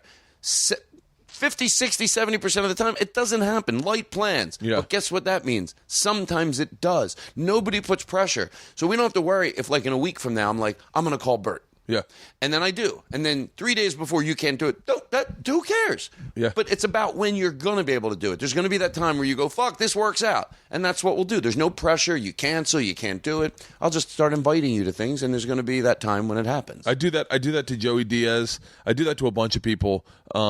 That I just go, you know what? I'll send the invite out. I told Joey, I saw Joey yesterday, and I said, hey, why don't I, if we do something during the afternoon, I'm going to invite your wife and daughter over. Is that okay? And he's like, of course. And like, I think that is lost because, I have a lot of friends that are not comics, and they get my personality, but then another comic shows up, and then you watch them like, holy shit, man, that's what it's like in spades. Like Bert's dialing it down a little bit because there is an outright silliness to us. That's That's so interesting. 'cause A serious silliness. It's yeah, and then when that person comes, when Rory comes, then you think, well, doesn't everybody know each other? Overwhelmingly, at most of our get-togethers, yeah. People, I need to get Rory on my podcast.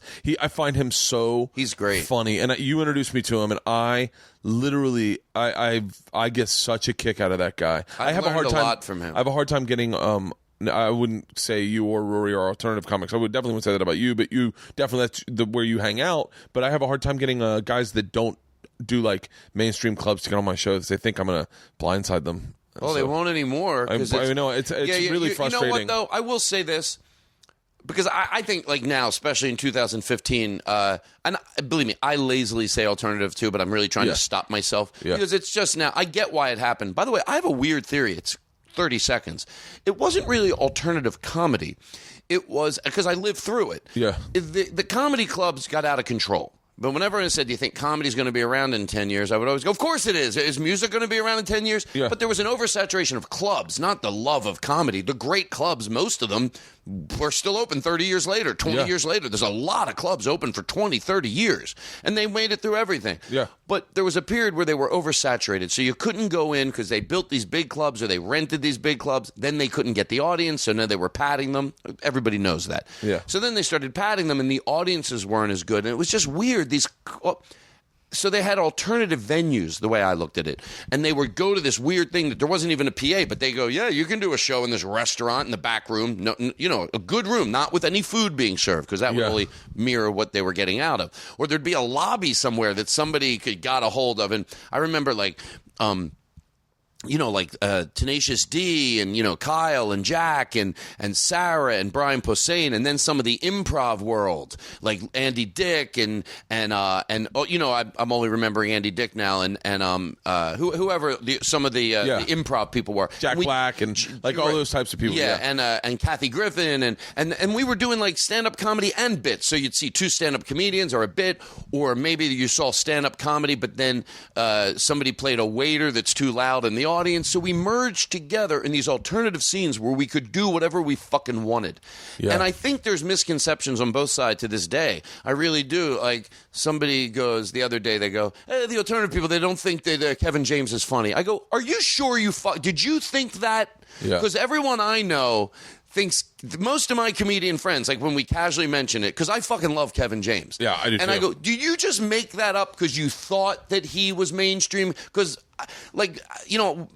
I don't think it's as bad. I think there's misconceptions on either side. What happened was a bunch of young people came in and decided they wanted to be alternative comedians as opposed to just comedians. That's what I think. That's where I think the different. And then there were a lot of guys that felt that like they weren't welcomed into certain clubs, right? So they started just shitting on that scene, right? And how about this? How about we say there's hacks of both scenes? Yes. If we're going to say club hack back in the day? Oh, that would be someone we know just doing bad work at a club. What was being done bad at the alternative scenes?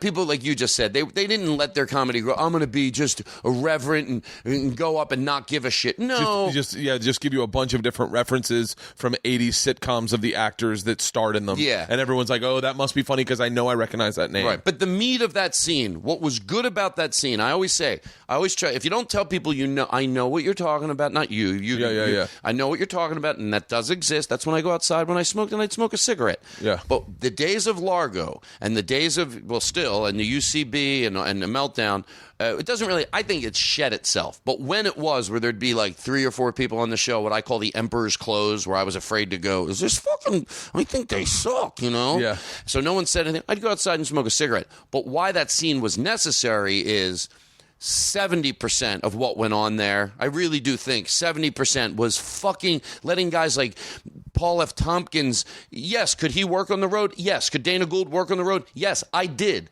But to have a scene where they could really, these crowds that came in, to watch them have a vehicle where they could flourish and develop, and that's why that scene was great. But now I just think it's, I think it's silly. Comedy. I think it's silly to differentiate. Although there are still people that do. I think I've just been a fan of laughing. I like laughing.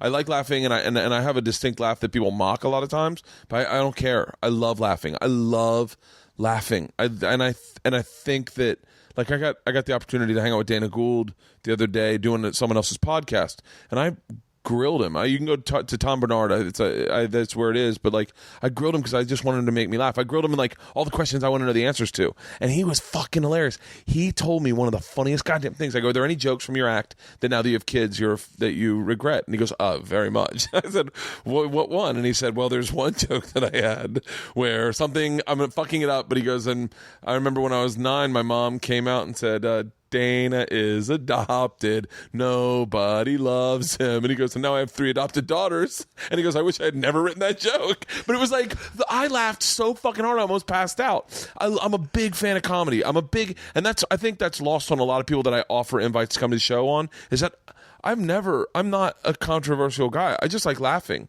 I like hearing the way people's brains work because my brain's a little different. And that's it. That's it. Yeah. And that's well, I'm very much as we learned through this whole thing, the same thing. Matter of fact, I love when someone goes like, I once in a while hear someone go, I can't even watch comedy anymore. I go, oh, you might be watching the wrong comedy. Yeah, you're watching the wrong comedy. Maybe because can I watch all comedy? No. A lot of times I go to the improv and whoever's on stage, they're not horrible. I just can't sit and watch them for half an hour. But there's definitely the guys where I will go into that room and I wish I could let my laugh, what you do, to say, fuck it, I have a distinct laugh. Sometimes I have to tone it down because I don't want people to think that I'm doing it to get attention by my laugh. And I know in my soul I'm not. Yeah. I watch Eddie Pepitone perform or guys like that, and I'm like, I'm like freaking out. I want to punch things because the laughter, I'm sure we can say why you laugh. It's to let it out. But when it's so funny and that's not letting it out, well, I can't explode. I'm trying the laughter thing, but now I want to bang things. And at one point, I just want to go, because I can't. Well, I'm going to fucking explode. And it has to be. It's not all comedy. But it's definitely guys like, Paul F. Tompkins when he's going, Dana Gould, like Brian Regan, Eddie Pepitone. There's a lot more, too. Pepitone. The names that are coming to my head. Eddie Pepitone did Last Comic Standing 1, and my wife, to this day, you could sing it, and my wife would start chiming along. It's one of her favorite bits. Eddie Pepitone, he borrows money from his sister, and he doesn't pay her back. Eddie Pepitone. I'm fucking it up, but Eddie. He's Eddie Pepitone. One night after I left his show, I went, That's not just stand-up comedy. It is stand-up comedy, and it's art, and it's theater, and it's a one-man show. It is amazing. He is like, and you know what? Sometimes we say out of respect to those guys, why aren't they? Maybe the reason they are where they are and had a late start is because they're so brilliant. That doesn't mean they can't have both, because I think he will. I think Eddie is going to, guys like that. Maybe because he didn't have that success early on, and he kept being a great stand-up, that his stand-up got better and better and better and better. And he reinvented himself, and he just kept doing it. And I'm sure he gets angry like everybody else, but in the meantime, he always just kept getting better and better and better, and he turned into this fucking Bunsen burner bubbling over with great comedy. Yeah. And now maybe the course will be that now he'll get what he probably wanted, what we all wanted 20 years ago. But at least that's what I say about myself, and that's what I'm projecting onto him. I wanted to have more mainstream success 20 years ago, but in the meantime, I am more proud of the stand-up I've become, and if that was the outcome of that, I'm actually okay with that. Oh, see, I don't like not that. That sounds horrible to say. But I would never want you to become a movie star. Like, well, I would never want you to become, like, I don't, that's selfish, I think, but, like, I don't want Eddie Pepitone, I don't want other people to know the secret things I like. I don't, like, it sounds, like, I want people that listen to my podcast, I want people that respect it, but then I feel like it's like the Dave Matthews Band. Well, here's maybe the answer, because I talked to a friend of Eddie's about this. It's funny, we're talking about Eddie, but, let's say Eddie was in a big movie. Yeah. And then you just can't help it. People come out to see you that aren't your hardcore fans, Even a good movie, not even a bad movie. Zach is what is, I'm going to say is, but I haven't seen him do stand-up in a while, my favorite guy to watch on stage. He is one of those guys that fucking takes the smallest detail and turns it hilarious, flips it upside down. He's so eccentric and he's so honest, but he's so real and genuine. I mean, he took me on a tour. The first day I met him, he took me on a tour of his hotel room in I want to say the Chelsea Hotel, or I forget where it was, the Gramercy Park Hotel. He took me on a tour of the hotel room. We were high, and he explained to me why it was the best hotel to stay in. And it was Which hotel is this? Gramercy Park Hotel. I think they've changed it into condominiums, but it was old school. It was from like the 70s, and it had like old subway tiles, and it had a beer opener in the bathroom, and I was like, this guy's fucking fascinating. And now it frustrates me when I see a group of guys in Vegas and one guy's dressed with the beard and looks like Zach, and I go, you're missing what made him genius. Right. You just like, and you know what? Nothing wrong happened. I hope I say this, like, if Zach heard it, he'd go, Yeah. right. Nothing Right. wrong Nothing happened. wrong happened. Nothing wrong happened. And also for the naysayers that might go, oh, big problems to have. He's very wealthy now. No, we're not talking about that. We're talking about definitely when it was all over, there had to be a point when Zach said, I can't just perform and do what I want to do. Yeah. He can't stop at clubs like the Meltdown because those audiences would have loved him before he Yes. was. So that's your outlet, but it's not like, what do you do if you want to go do a 500-seat theater in Milwaukee? oh, he could do Kevin Hart-sized venues. Right, but If you he wouldn't did a have the tour- audience. It would. So that's Yeah. why we said for Eddie, and I would want the same thing for my career. And maybe I sometimes I think, why do I talk about this? And I don't know. I don't know. I just talk about it. Me But too. what do I mean as saying what I want as the next level of success? For me, it would mean just to go, like, I'm going to do comedy till I'm 90. But it would mean I got enough money in the bank to Yeah. live in the home I live in. It's paid. I'm good. I can always, when I'm 70, make creative decisions, not financial decisions. Yep. That's all I mean. And that doesn't take a lot Yeah. but I do want that. So that I would like, and I wish that for Eddie too. But you're right. Like, I would rather Eddie be comfortable, sort of have what I want. Because, yeah, I guess if Eddie, I could see Eddie, and hey, it very well might happen. He's in a movie. It's fucking big. Yeah. He's like Rodney Dangerfield. Kids are like, fuck, just like they are in a small scene. Oh, they yeah, love yeah, him. maybe, yeah. Okay, I can see that. But then we both think, oh, would he be able to? Would he have those? Because he's brilliant. With the sudden bursts of genius that you see explode out of him, would they still happen, or would they be manufactured? Or would he not be able to do Yeah, like, would the he- same thing as Zach? Yeah, or I don't Who know. can do both? Sometimes I guess you can do. I guess they're be careful of the choices you make because you want to. Because I talked about this with Greg Proops. And it's not even a bad show. Sometimes there's a bad show and they're in it, and then it brings out idiots. Sometimes really good shows, like when I perform with Greg Proops in San Francisco. Whose Line Is It Anyway? It's not a bad show. It's it's not like you go, oh, and it would bring out. But there's no doubt that the people that came out to see him from that. Yeah. Were not the same brilliant audience that came out that know him from the podcast. You wanna hear and something other int- you people. wanna hear They're something brilliant. interesting? They're brilliant people. Patrice O'Neill and I and Rich Voss. I've talked about Patrice a lot lately. I don't know why. I think because my blood pressure is high. But we were in Scotland at Edinburgh, and he said we need to go see Greg Proops, and I was the guy saying, the guy from Whose Line Is It Anyway? Like, seriously? And he's like, dude, you do not know what you're about to see. We sat up in the fucking tops, got free. We were performers, so we got in the back, sat in the very top, and I watched a guy. I always thought I was stream of conscious. I watched a guy genuinely do stream of conscious, and I went, "Oh fuck, man, I am well behind." And Patrice was not a generous laugher. Like, he wasn't a guy who sat back like, "All right, everyone's funny." He fucking howled, and we sat in the back and watched Greg Proops, and I was like, "Motherfucker!" The next guy I want to see, there's a lot of guys I want to go watch their hour because I've heard literally rave reviews about Chris Titus, and I know nothing about Chris Titus other than Titus, the TV show. But they were like, "Oh my god!" Like, but you're that guy. I remember the first time I saw you live was opening up for Gary Goldman's Showtime special. You were the crowd warm up. Jesus Christ! That was the first time I ever saw you live, and you said I remember the joke. And by the way, I use it anytime I'm on set. I steal it from you. Anytime I'm on set and it's a big studio audience, I go, "Guys, that was a great shoot. I want to thank all the crew." I know I'm going to remember the names: Steven, Jerry, Billy, Lisa, Karen Craft Services, Diane and Carl. Also, I want to thank this. Please give me a second here. Give me a second. There's 3 ADs: Janice, Robert, and John Biederman. And last but certainly not least, Ken Weinstock, executive producer. And let me tell you something. I didn't forget anybody. Even the door people here tonight. They're just so sweet.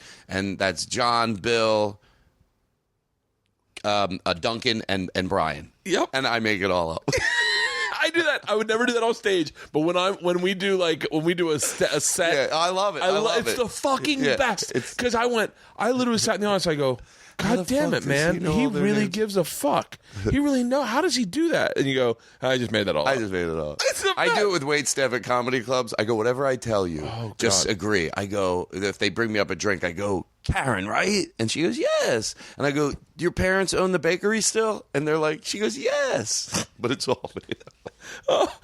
But Greg Proops, yeah, those are the guys. Karen, right? that Your inspire- parents like- still own the bakery. The first time I saw Greg Proops, and by the way, it was before I knew always because I saw Greg Proops before Whose Line Is Anyway. Yeah. And those are the guys like Dana Gould that I would just go. By the way, I credit you every time I do that joke. Don't think I don't credit you. By the way, I call that offstage banter. Offstage banter, and I love it because I see a bit like that. I go, oh, I'm doing that. I can't wait to do that. I would never do it on stage. I would never do it. But when you do a set, like on a TV show, and there's that uncomfortableness, and it's a great way to get the crew on your team. The crew thinks you are fucking hilarious. They love it. I'm sorry. Keep going, Greg Proops. No, that was it. That was it. But yeah, so yeah, the breaking it down, like what I was saying, why do I talk about that sometimes? But I just think it's like, what I want in my career. I don't look at it like I genuinely don't. But I had to get there from smart thinking. When I talk about this stuff, I think sometimes it's to remind myself. And I always looked at my comedy like, yeah, I wanted. You always want more. Yeah. But you can want more and be happy with what you have. I want more. I'm very happy right now. And I think being happy with what you have sometimes is a process. Sometimes it's innate inside of you, and other times you have to remind yourself. And the reminder I gave myself, because I've heard comedians not do this, and they're like, they've done comedy and they make a living, even when they've been doing it 15 years, and they would be like, I thought I'd be more successful. Or they go, I didn't make it. I go, you should reword the way you say that. If you were in high school and you wanted to own 50 restaurants, and you went back to your 15-year class reunion.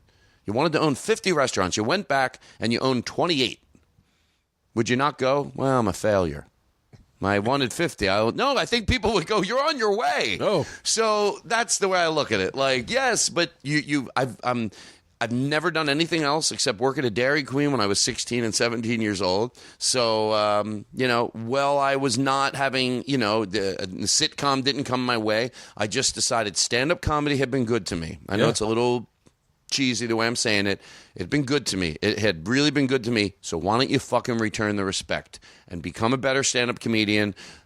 Grow, learn, look at other guys, then and that's sort of what I did in the meantime. If I can have this, and I'm been saying this house, like I'll say I'd stay in this house forever. We're gonna outgrow it. We'd like to buy a new one, but you know what? I'm happy where I am right now. If I could do this, do Travel Channel for the next 20 years, and all I want from stand-up, and this is by the way, all I want is when you go into a club, the fucking person at the box office or the manager goes, "Oh, Bert Kreischer." That you're not booked at. Like you walk into a club to go, say you go to see, Dana Gould on the road, and you go to Tempe, and you walk in and they go, "Oh, Todd, hey man, how you doing?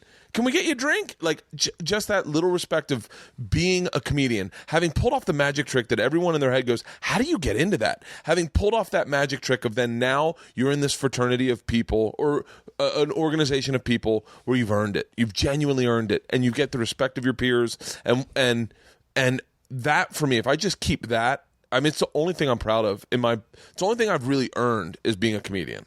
Like everything How long else, have you done stand-up? 15, 16 years. 15 years? Started in New York, working the door at the Boston Comedy Club, and then did it in New York, then moved to LA, started getting TV, kind of slacked on it, and then when all the TV kind of dried up, I was like, I need to get on the fucking road. And so I would do the improv here and there, host for Drew Carey, but then got on the road. I've been on the road solid, 100% solid for 10 years straight. Really? How often do you come home? Like when your house here? Right now, this is a 3-week sabbatical to get healthy. So like I'm not drinking, eating clean, working out. You Skype with your kids? FaceTime. FaceTime, I mean. Yeah, FaceTime with the girls. But I'm home. I like I'll be gone all of June. I leave June 5th. I leave June 5th, and I'll be gone. I shouldn't say that out loud, but don't worry, we have a big dog, a gun, and my wife has a lot of friends. So, but I'll be gone for most of June, a lot of July, and just on the road doing Travel Channel and and just trying to like I don't know, fuck me, but seriously, Todd, I know it's at 1:26. You got to get out of here. Yeah, we're good though. This was good. It was a blast, man. You're gonna be able to come on a podcast within 3 months. Knowing your career, I better do it really quick before you go on the road again. And we're gonna get together. We're gonna have a night where we're gonna just. I got to tell you this, and I can't say this enough. You changed my verbiage about so much stuff in this world. And I think you know what I'm talking about. I do. But you changed me and my DNA just by being a fan of yours. And I think that and I think you've done so much. You've done so much by being a good person. I mean, I'm being serious when I say that. And I don't say this to very many people, but I think you should know that when you go to bed, go, God, if I did nothing at the end of the day, a guy like Bert Kreischer, who maybe can get 1 million people to listen to him in a year. I changed the way he talks and the way he thinks and the way he respects people and the way he looks at people in general. And I wasn't a bad person. I was just regular. But right. Man, it's a big fucking thing, man. When somebody says that to me, I always think like I want them to know like that it does not fall on deaf ears. Like because although I do it just to remind myself, I'm never up on a pedestal. Most of the things I try to tell people, hey, don't do this anymore. I learned. I had a comedian say years ago, the example I always give was a comedian a long time ago, Dwayne Cunningham, when someone in the audience dropped the tray. He wasn't telling me. I will give you the 30-second version of this or 60 seconds. He didn't tell me not to do it because we both agreed. Do whatever you fucking want. Yeah. I always try to preface that because you can't take for granted that people, if they've heard your podcast, they've heard me say this 100 other times. Yeah. That's my fear. That they're going, we get it, Todd. No one is saying there should be rules for comedy. Nobody. If anybody ever says there should be a rule, what a comedian can do and what can't do, don't expect me to fucking show up. Yeah. There's a twist that comes at the end that some comedians don't like. But do whatever you fucking want. Every goddamn thing can be funny. Everything. Yeah. No goddamn rules at all. But that doesn't mean you can't have your own pulse of what's right and wrong. Right. I'm defending your right to do it. But sometimes you should, if you're doing comedy a long time, be able to evolve past a joke or go, I shouldn't say that anymore. It doesn't mean you were a bad person because you said it. You didn't know. Yeah. You know once someone tells you why, though. Yeah. And the thing with me was, I said, I just did it. And by the way, not only did I do it, but it's not even a clever joke. It's a shitty hack joke. I took a stock joke. When someone would drop a tray, I would say, oh, it was one of Jerry's kids here. Yeah. Now, in 1985, anybody else that Dwayne Cunningham would probably say, he said it with not yelling at me, almost shoulders down, like, oh, I hate to be this guy. But he goes, Todd. But a lot of other comedians would have been like, oh, my God, you can't say anything anymore. Now you can say anything. God damn it, you can say anything. No matter what you fucking say, you will not go to jail. Lenny Bruce fucking did his job, or anybody like that. And they should have. But again, we're not talking about should you be able to say anything. Now, do you want to? And here's what he said. He didn't say all that. He went, Jerry's kids shouldn't be the representative. You represent clumsy. Someone drops a tray. Oh, Jerry's kids are here. He goes, they're brilliant people that have muscular problems. And guess what? It made sense. It made sense. He was more surprised that I wasn't. I think he came to me like, he'd probably done it before and got, relax. Yeah.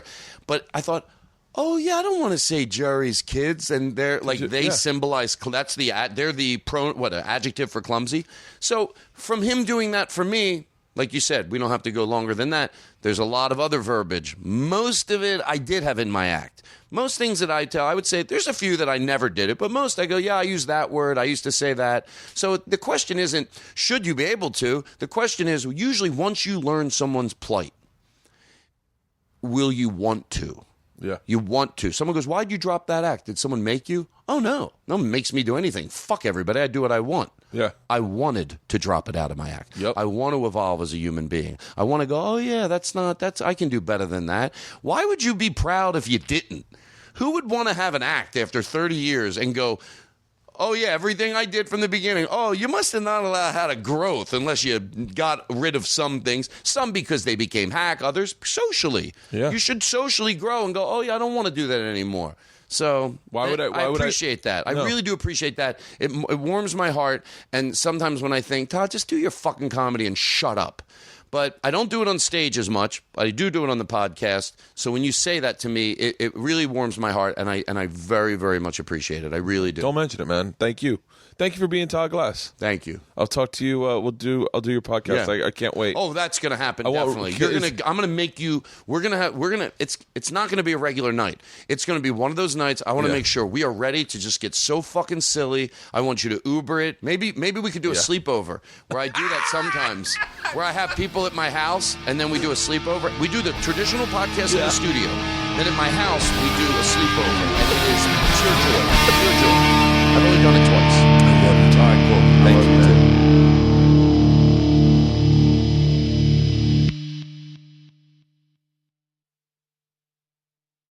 This episode was brought to you by The Machine.